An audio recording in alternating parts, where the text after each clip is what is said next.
राधे राधे भक्तों, बेटा जरा शांत होकर बैठो, मन को स्थिर करो और इस कथा को केवल सुनो मत, उसे अपने भीतर उतरने दो। एक छोटे से गांव में एक बूढ़ी माँ रहती थी। उसका नाम था गंगा। उसके चेहरे पर झुर्रियां थीं, लेकिन उन झुर्रियों में जीवन के हजारों अनुभव छिपे थे। उसकी आंखों में हमेशा एक इंतजार रहता था, एक आशा जो शायद अब भी जीवित थी। गंगा का एक बेटा था, राघव। जब राघव छोटा था तब गंगा ने उसे बड़े लाड़ प्यार से पाला था।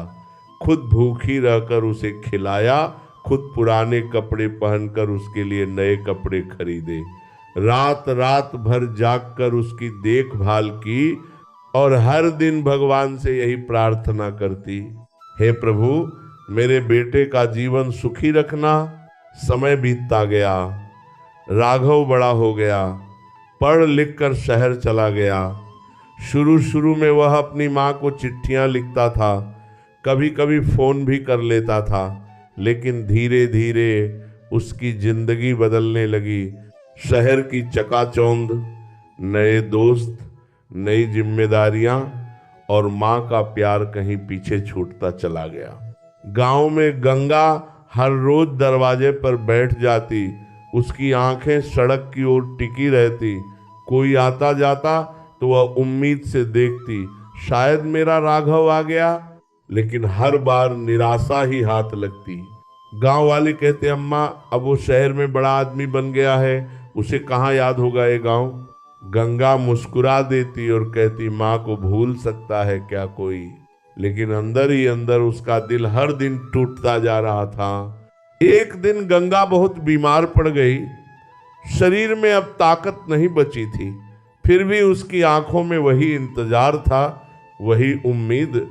उसने पड़ोसी से कहा, बेटा अगर राघव आए तो कहना उसकी माँ उसे बहुत याद कर रही थी। पड़ोसी ने शहर में राघव को खबर दी, तेरी माँ बहुत बीमार है, जल्दी आ जा। राघव उस समय एक बड़ी मीटिंग में था।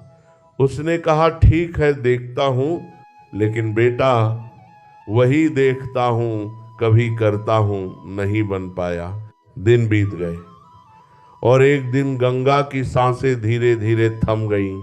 मरते समय उसकी आंखें दरवाजे पर ही टिकी रहीं, जैसे अभी भी उम्मीद हो कि उसका बेटा आएगा। कुछ दिन बाद राघव गांव पहुंचा। जब वो घर में दाखिल हुआ तो एक अजीब सी खामोशी थी। वो घर जो कभी माँ की आवाज से गूंजता था, आज सूना पड़ा था। उसने इधर उधर देखा, माँ कहीं नहीं थी।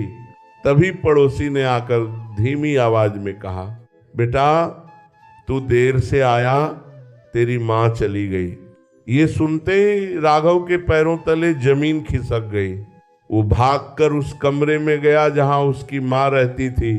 वहां एक पुरानी चारपाई थी और पास में एक छोटी सी पोटली। उसने कांपते हाथों से पोटली खोली। उसमें उसकी बचपन की छोटी छोटी चीजें थीं, एक टूटी हुई खिलौना कार, एक पुरानी स्कूल की कॉपी और एक चिट्ठी। राघव ने चिट्ठी खोली, उसमें लिखा था, बेटा राघव जब तू छोटा था तू कहता था कि बड़ा होकर मुझे शहर घुमाने ले जाएगा। मैं आज भी उसी दिन का इंतजार कर रही हूँ, लेकिन अगर तू नहीं आ पाए तो कोई बात नहीं, माँ तो हमेशा तेरे साथ है, बस एक बार आकर मुझे देख ले, तेरी माँ। ये पढ़ते ही राघव फूट फूट कर रो पड़ा, माँ मैंने बहुत देर कर दी, मुझे माफ कर दो। उसके आंसू अब उस मिट्टी पर गिर रहे थे जहां कभी उसकी माँ के कदमों के निशान थे। बेटा यही संसार की सबसे बड़ी सच्चाई है। जब तक माँ बाप हमारे साथ होते हैं हम उनकी कदर नहीं करते, और जब वो चले जाते हैं तब केवल पछतावा रह जाता है। राघव ने उस दिन सब कुछ समझ लिया, लेकिन अब बहुत देर हो चुकी थी। वो हर दिन अपनी माँ की तस्वीर के सामने बैठता और कहता, माँ एक बार वापस आ जाओ, मैं सब ठीक कर दूंगा। लेकिन बेटा समय कभी वापस नहीं आता। इस कहानी से क्या सीख मिलती है? देखो, धन, दौलत, नाम, शोहरत ये सब यहीं रह जाएगा, लेकिन माँ बाप का प्यार वो अनमोल होता है। जब वो हमारे साथ हो तब उनकी सेवा करो, उनसे बात करो, उनके साथ समय बिताओ, क्योंकि एक दिन ऐसा आएगा जब तुम बहुत कुछ देना चाहोगे लेकिन लेने वाला कोई नहीं होगा। तो बेटा, आज ही अभी अगर तुम्हारे माँ बाप जीवित हैं तो जाकर उन्हें गले लगाओ और कहो, माँ पापा मैं आपसे बहुत प्यार करता हूँ। यही सबसे बड़ा धर्म है, यही सबसे बड़ा पुण्य है। महाराज की धीमी करुण आवाज में अंतिम वचन, जो अपने माँ बाप का सम्मान करता है उसका जीवन अपने आप सफल हो जाता है, और जो उन्हें दुख देता है उसे जीवन भर पछताना पड़ता है।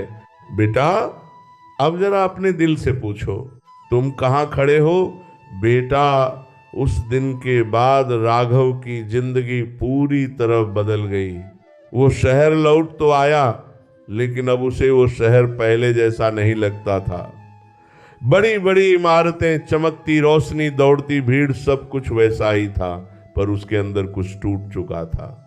हर खुशी अधूरी लगती थी, हर सफलता बेकार। एक दिन ऑफिस में उसे बहुत बड़ा प्रमोशन मिला। सभी लोग उसे बधाई दे रहे थे, तालियां बजा रहे थे, लेकिन उसके चेहरे पर मुस्कान नहीं थी। उसके मन में बस एक ही ख्याल आया, काश आज माँ होती तो सबसे ज्यादा खुश वही होती। उस रात वो अपने कमरे में अकेला बैठा रहा। उसने माँ की वो चिट्ठी फिर से निकाली और पढ़ने लगा। हर शब्द जैसे उसके दिल को चीर रहा था। उसने धीरे से कहा, माँ, मैंने सब कुछ पा लिया लेकिन आपको खो दिया। उस दिन के बाद राघव ने एक बड़ा फैसला लिया। वो हर महीने गांव जाने लगा, अपने घर को फिर से ठीक कराया, माँ की पुरानी चारपाई को वैसे ही रखा जैसे वह थी। उसने गांव के बुजुर्गों की सेवा शुरू कर दी, किसी को दवा दिलवाता, किसी के लिए खाना बनवाता, किसी के साथ बैठकर बातें करता। लोगों ने पूछा, राघव तू ये सब क्यों कर रहा है? वो बस मुस्कुरा कर कहता, मैं अपनी माँ को ढूंढ रहा हूँ। हर बूढ़ी आंख में धीरे धीरे उसे एहसास हुआ कि माँ सिर्फ एक शरीर नहीं होती, माँ एक भावना होती है, एक एहसास जो हर उस व्यक्ति में मिल सकती है जिसे प्यार और सहारे की जरूरत हो। एक दिन गांव की एक बूढ़ी अम्मा ने उसका हाथ पकड़कर कहा, बेटा, जब तू पास बैठता है ना तो